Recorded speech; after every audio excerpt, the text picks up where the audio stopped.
ganking di arah bottom lane. Ada bisa. Miss ya kan. Iya. Itu jadi blunder untuk Jadi mereka. blunder untuk mereka. Tapi ini dia sesuatu yang sudah kita nantikan.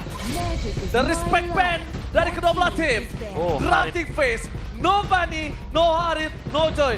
All respect untuk kedua belah insinyur di dua belah tim. Oke, mungkin kalau misalkan ada lagi yang harus di-ban, kita masih jadi pertanyaan Chusin sih. Kalau memang mau ditutup silakan, tapi gue rasa itu jadi tugas dari Geek Fam. Wah, Chushin kayaknya ya bakal jadi opsi yang bagus banget untuk di-ban. Dari Geek Fam punya kesempatan itu. Untuk di-trade juga sebenarnya. Karena kemarin udah ada referensi juga, kayak first pick Kimi udah mulai populer banget dan ramai bahkan untuk diperbincangkan. Oke. Seberapa mahalnya Kimi, first pick ternyata jawabannya. Gimana kalau misalkan memang Chusin di-ban, Kimi dilepas tapi ditukar dengan Kalea? Menurut gue jadi satu opsi yang bagus juga. Ah, Kimi-nya gak mau, ternyata. gak mau. Balik lagi respect. Mereka udah lihat kemarin Toy bebas banget, landingnya juga powerful banget. Even mau lawan siapapun. Enak. Mau lawan Moskov juga yang punya piercing power ke belakang tetap aja bakal kuatan Kimi sih. Gua lebih suka Ben Kimi dibanding Zuxin, makanya gua lebih suka nih Zuxin dilepas di sini karena kalau misalnya kita lihat Zuxin ini bisa juga jadi salah satu trapping draft juga, Bro. Ya karena entah kenapa ya Kimi semenjak di revamp kemarin itu no. benar-benar jadi hero yang utility power gitu loh. Mereka Dia punya tahu- Starlium Beam, dia punya Traction Pulse, jadi ya Chushin juga di ban. Mereka- Hero utility pokoknya. Mereka tahu ini bahaya untuk Geek Farm. Jelas. Geek Farm akan ngelepas satu hero soalnya. Kalea? Dia akan ngadu. Loi Ah. sih, Loi gak? No Loi di match ini. No Nggak Loi, ada, no nggak ada. Chushin. Iya, No iya, Loi iya. sih. No Loi, benar. Kalau memang mau ditukar lepas dua-duanya, Zuxin. kalau satu di-ban, satu akan di-ban juga. Kalau misalnya nggak ada Zuxin, pastikan nggak ada Loi di situ. Oke, tapi Chip menjadi first pick. Menarik Chip, nih. Mereka punya Kalea, tapi kita lihat gameplay yang cukup mengerikan dengan Chip. Mau di counter sama Valentina sekalipun, bahkan kemarin sempat ada Carmilla tapi belum bisa menutup. Tapi Kalea mau nggak mau harus dimakan. Harus keluar sih sekarang Karena juga. kalau Kaleanya nggak dimakan, ditaruh entah dimanapun nomor atau di EXP, ini bakal buat Dairon dan itu bahaya. Iya, aku merasa kayak ini emang keputusan yang paling tepatnya ambil Kaleanya dulu. Dibandingkan dilepaskan begitu saja. Puvius juga bakal jadi good pick, tapi ini langsung menunjukkan bahwa gameplay dari Geek Fam akan memperkuat dari combo di setup turtle-nya. Mereka udah punya Kalea di roamer dan Puvius di EXP. Udah, mereka tahu banget ini Poveus akan sangat menguras energi mereka di saat karena objektif. Pasti. Ada baiknya memang diambil. Dan kalau kondisi saat ini kita melihat Tulus yang akan digunakan oleh Sordaran dan Sasuke Sio langsung. langsung digunakan oleh seorang Sasuke. Nah, yang gue lihat dari kemarin nih, Kalea gameplay jarang banget yang punya follow up damage. Entah kenapa sering banget ada Kalea midnya utility, marksman-nya DPS, sinergi simple yang jarang banget ditunjukkan dan rata-ratanya Kaleanya jadi kalah. Nah, sekarang pertanyaan baru buat Geek Fam nih. Mereka mau memperkuat split push atau team fight-nya? Karena kalau mereka mau memperkuat split push, mereka bisa membawakan Hayabusa di sini. Ini bakal jadi pick yang mungkin bisa ngejawab, tapi balik lagi. Mereka harus ingat ada Suyo, ada Glue juga. Mempertimbangkan split push yang dimana nanti mereka bisa bermain dengan formasi 3-2. Jadi lawannya adalah Chip juga, agak sedikit repot sebenarnya kalaupun ada Hayabusa nantinya. Atau mereka mau team fight kayak Lucas. Kayaknya kalau memang mau team fight enak juga sih.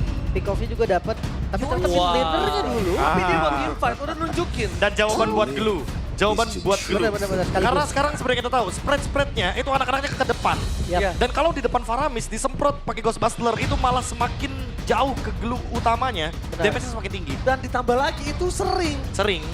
Quantity glue-nya berubah menjadi bulir-bulir jeruk terbaik itu sering. Gue tapi agak ragu sih kalau misalkan Dairon akan sering melakukan itu.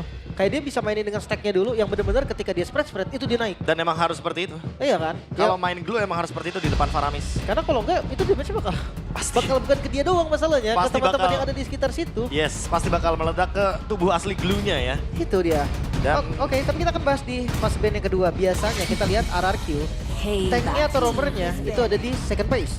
Sekarang karena chip terbuka, naik, yang diturunin ternyata Rins. Ya, priority untuk Rins dan juga mungkin untuk Toy-nya ya. Karena balik lagi untuk sekarang kita melihat ada Faramis juga. Ini akan menjadi sebuah dilematik kalau misalkan RRQ nggak bermain kiting dan harus bermain kiting lebih tepatnya. Wow. Fredrin Ban. Fredrin. Fredrin Band. Salah Fredrin satu, Lucas kan? salah satu band yang cukup menarik ketika kita udah lihat di kanan ini punya power team fight yang Ya. cukup besar, Profesor. Mengambil referensi dari ini ya, hero permainan 4-1 ya. Nanti mereka bisa bermain Moskov split push, mereka bisa bermain Cloud, jadi alangkah baiknya nge-ban badannya terlebih dahulu karena Kalea di sini build-nya bisa banyak gitu loh. Ya. Dia bisa ke arah favor, dia bisa ke arah conceal, dia bisa ke arah encourage. Banyak opsinya. Itu kalau satu mid lagi nih. Kalau ngomongin asuransi late game gimana dengan Cecilionnya Rins? Aku lebih mempertimbangkan hero-hero kayak mungkin Cloud yang bakal di-ban. Hero DPS. Ya, hero yang nanti bakal ngerepotin Geek Fam dengan split pushnya RRQ. Karena RRQ bisa main 3-2 loh, ingat ada chip di sini. Masih weak ternyata. Masih tetap big man di target ya. Untuk Rins, jujur kalau lihat dari pool hero-nya Rins sendiri, ini masih ya tadi yang masih terbuka, masih ada Cecilion. Atau dia mau menunjukkan hero-hero baru mungkin yang belum pernah digunakan juga masih ada opsi. Last ban, Beatrix gimana? Nah, Beatrix untuk menghindari pick off ya berarti sama Kalea. Ya. Boleh sih. Karena instan banget loh. Ya itu instan banget dan kedua bareng sama Faramis tuh dia posisinya aman banget di belakang. Netherrealm bakal cover banget. Atau kita putar ke one-one. Kayaknya kalau bisa. one-one malah ke RRQ nggak sih? Iya, Warren malah bisa ke Toy kalau bisa aku lihat. Gue takutnya kalau misalkan ke Toy, itu Netherrealm ganggu pak. Ya, Ganggu cross ball tank. Nah tapi balik lagi, main kiting kan. Yang dicari RRQ kan main kiting. sama mungkin itu sudah diprediksi oleh para pasukan dari tim Geek Fam ketika mereka lihat udah ada Kalea di awal. Kalea di awal, ya kan kemungkinan dia pakai akan hero Purify atau nggak dia paksakan karena 1-1. Ya bisa menjadi salah satu keuntungan ketika Faramis diambil di atas.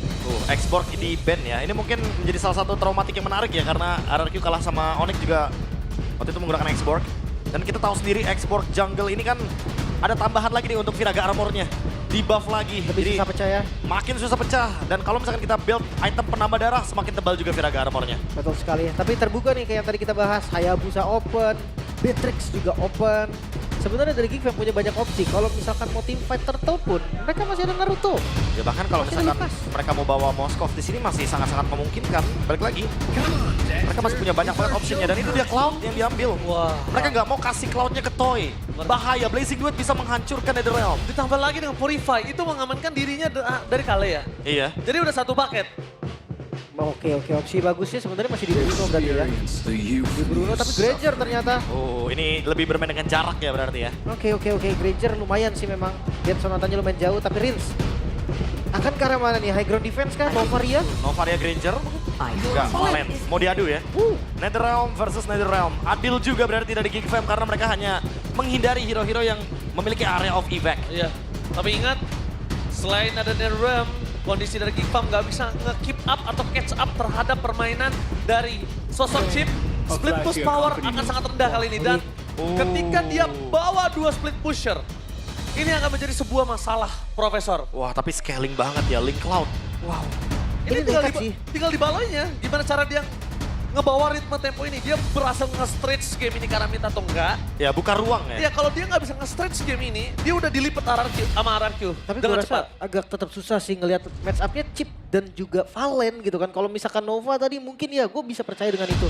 Tapi ketika ada Valen, ini kayaknya temponya harusnya akan terus naik dari RRQ. Udah pasti, early engage, apalagi duo mid-nya kuat banget. Kita tahu sendiri, Valentina dia bisa melakukan zone out terutama terhadap Faramis. Even lawan match-up-nya kali ini menggunakan flicker dari Aboy. Harus lebih berhati-hati karena nantinya di level yang keempat tentu team fight akan semakin lebih menarik di area turtle dengan 2 Netherrealm. Mari kita saksikan The King Slayer versus King South Kings dan Apple Arena. Mana tepuk tangannya? Let's go to the land of town. Match pembuka di game yang pertama. Akankah Geek Fam kembali mendapatkan title mereka? King Slayer Yes. atau malah tiket playoff pertama yang sold out untuk RRQ? Yes, tentunya tiket pertama akan sangat cukup mahal, tapi dibalik ini semua kondisi dengan adanya flicker di tangan Toy menjadi sebuah informasi yang mungkin bisa membuat Baloyski akan lebih melakukan aksi tambahan. Dan kita tahu Baloyski salah satu player yang sangat berani, Lim. Ya, tapi kalau kelihatan dari jalannya sih, dia akan coba untuk kebantu dulu. Karena kita tahu Link ketika pattern pertamanya diganggu, itu bisa sama kali takut. Dan bukan hanya pattern pertama, itu bisa jadi di pattern tengah loh. Pattern tengah dia udah mulai kena sedikit slowdown dari junglingnya dan juga seluruh combo buff-nya. Itu berat banget. Dan bahkan Jok di depan sana mencoba untuk membuat seorang Baloyski sedikit terpressure. Informasi yang cukup mahal tadi ketika ada sosok seorang Sojin sudah dapetin Little Wonder. Membuat Baloyski, oke, relax, tenang. Karena Aboy udah kehilangan flickernya. Ini gak baik banget untuk mereka untuk memaksakan keadaan. Aboy kekurangan stakingnya ini juga berbahaya. Ya harus ya secara nggak langsung harus galak ya untuk mid lane-nya. Tapi untuk Emblem nih, nggak tahu ya biasa ya untuk Blink. Tapi ini ada Warcry juga. Make sure damage-nya akan cukup nanti ketika ada team fight. Mungkin 1 lawan 1 juga bisa diunggulin. Oke, bakal coba dibalaskan kembali di sana. Langsung ada Mankins dengan sudah level 4 memburi satu damage yang sangat sakit. Tapi nampaknya tidak mau langsung di all in. Apa sih? Lebih ke nggak boleh sih Tempest of Blade. Ini bencana. Lebih nggak bisa di commit di awal karena itu bakal berpengaruh sama Turtle. Oh, tapi Baloski belum punya Tsunami Slam. Di depan sana bakal coba ditangkap. Perpasukan dari tim Geek Farm. Mereka memberikan sedikit informasi kalau ada baiknya lepaskan memang untuk di atas kertas dari BMKB. Dapetin Purple dulu dibandingkan dia harus masuk ke arah Turtle. Flicker. Dibandingkan harus kehilangan Purple itu nggak waste banget, Lim. Oke, tapi nampaknya tim akan cepat terjadi. Baloski di depan sana. Dapat di kontes! Retribution from Mankins! What the takeover! Dan lihat dengan 2 net lab yang terpisah membuat para pasukan dari tim Geek Farm masih terlalu kuat. Baloski terperangkap sama ada following up damage membuat seorang Terror kali ini harus mendapatkan 1 poin kill kah. Dan Tepas outplay from Geek Farm berhasil mendapatkan poin kill yang sangat mahal. Dan itu dia. Satu retribution yang sangat berarti untuk para pasukan dari tim Geek Farm. Karena Link dapetin Turtle di awal dengan head to head Suyo.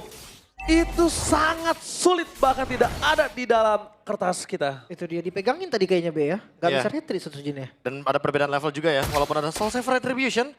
Tapi ini langsung ngebuka window yang luar biasa luas ya, karena lihat linknya langsung dapetin level yang lebih optimal dibandingkan dengan Suyo. Ini membuka potensi juga buat Make It nanti akan lebih leluasa ketika di menit yang kelima ingin melakukan split push. Dan ini juga ngebuka ruang buat Geek Fam karena power pick off-nya jadi meningkat. Mereka punya damage, mereka punya Baloski juga dengan Tsunami Slam. Tinggal cari target aja sekarang. Oke, mereka mencarikan target ya. Tapi kalau prediction kali, oh my god!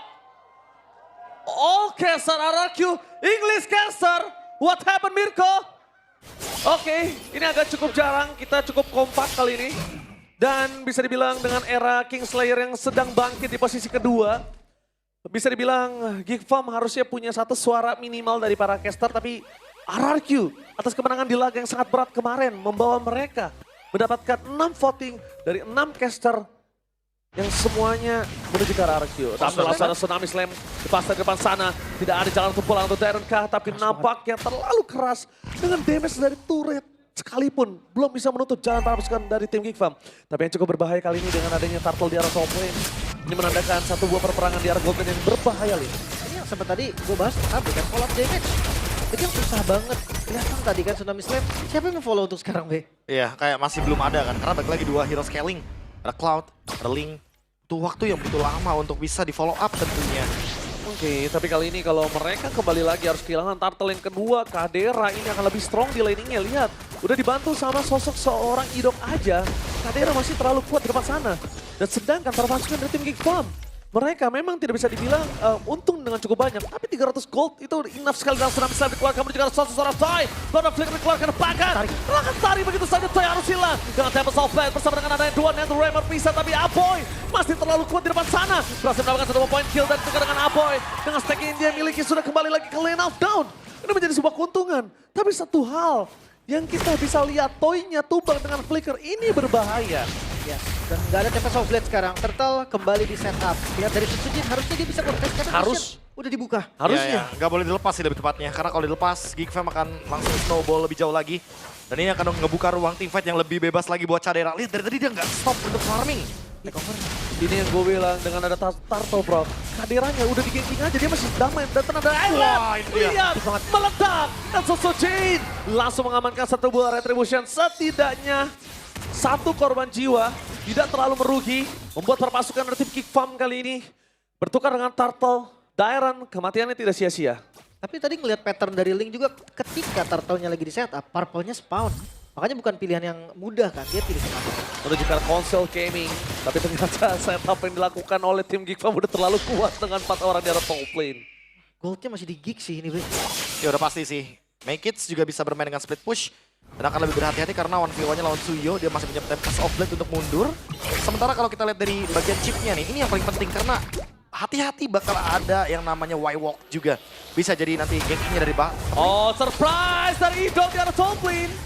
tidak mau terlalu terburu-buru. Ada informasi yang mungkin cukup mahal nampaknya membuat mereka karena tidak ada 2 orang yang dimiliki visionnya oleh RQ. Takutnya nanti tiba-tiba portalnya dihancurkan.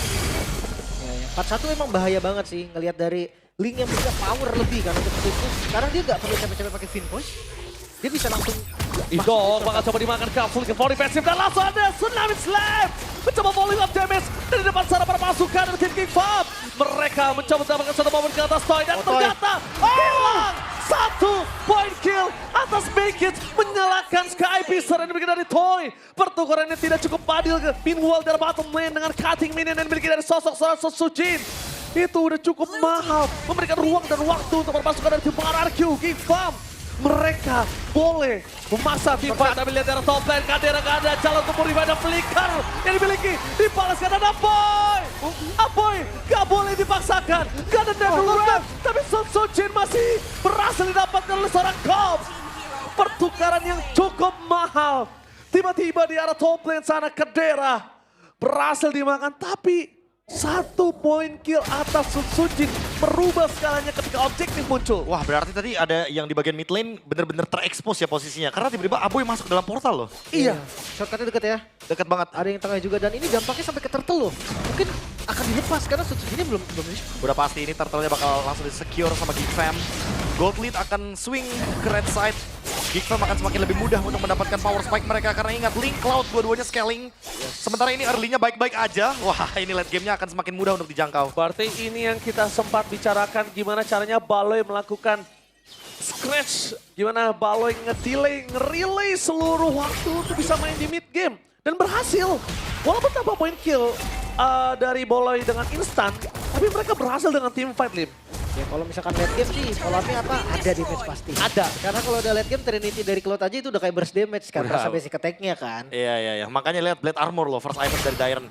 Kayak nggak kaget kalau misalkan tiba-tiba nanti dia spread terus meledak gitu kan. Karena dia baru punya Silencer, masih belum cukup untuk menahan semua dealing magic damage dari Aboy. Event ketahan tetap sakit. Ya Aboynya udah punya Lightning Truncheon. Ingat spread banyak banget jumlahnya dan sekarang Lightning Truncheon itu unlimited targetnya. Oh iya, bisa kena semua dan hati-hati teman-teman di sekitarnya ya. Iya, jangan Karena itu deket-deket. bisa kena juga loh. Jangan deket-deket Pirain, nanti bakal meledak. Ya, meledak. Dan dari segi item dari Kadera masih full farming dengan 1 buah poin kill yang dimakan dari Kadera itu nggak nutup kemungkinan bila langsung ada Tsunami Slam di depan sana. Belum ada following up damage tampaknya Sun Sojin terkena blasting 2 saat Sun Sojin still survive. Dibalikan kembali dengan keadaan para pasukan dari tim Geek Fam yang memilih untuk mundur dan RRQ juga nggak berani maju lebih dalam lagi karena mereka sadar ada Netherrealm. Aboy itu bisa ngebuat Dairon tumbang dengan sangat instan. Mungkin kalau bukan dengan glue itu bisa dibalis tadi Profesor, bisa dibalikin keadaannya. Ya tapi dengan adanya pertukaran di bagian top lane udah untung ya. RRQ nggak mau overcommit juga. Walaupun ada kesempatan untuk Idok datang ke area bottom lane dengan portal Baloy White. mencoba mendapatkan Prince, mundur ke belakang, damage terlalu besar tapi tampaknya Make It masih melebih.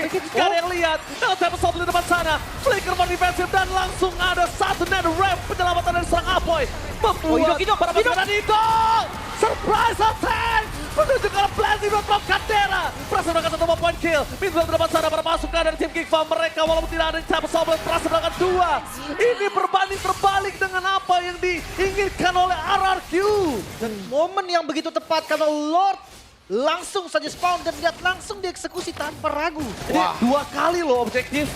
Mereka tim fight di objektif dan mereka kalah.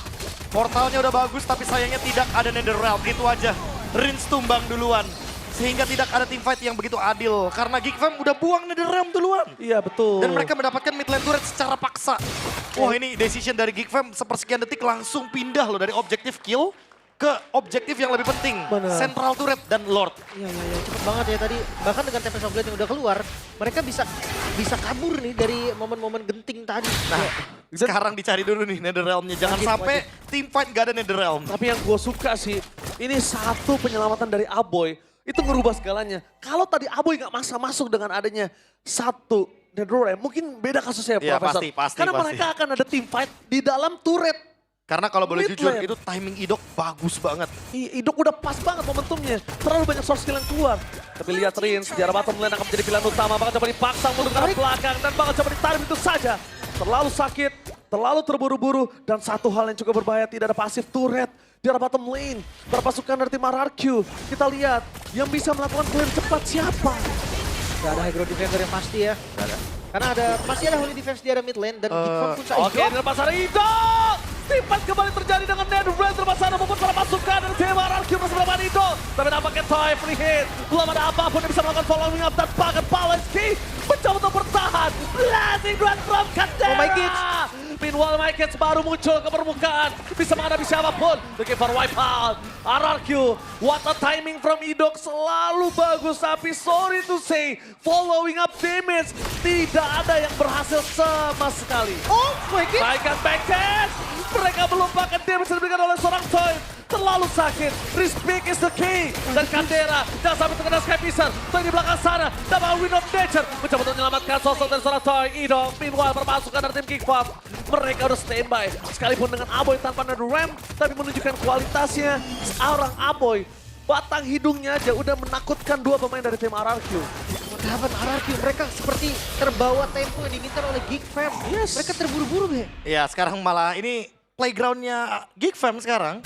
Ini udah mulai masuk ke ranah-ranah di mana Cloud-nya udah punya damage. Link-nya juga udah punya power untuk ke belakang. Wind of Nature tadi udah pop out juga. Jadi Toy harus lebih berhati-hati dan menjaga posisi. Sementara kebalikannya Candera yang baru selesai dengan Wind of Nature. Dia udah pasti bakal lebih leluasa untuk dive in ke belakang. Tapi ini kita harus berikan applause juga untuk Toy dengan segala kerugian yang dimiliki dari tim RRQ.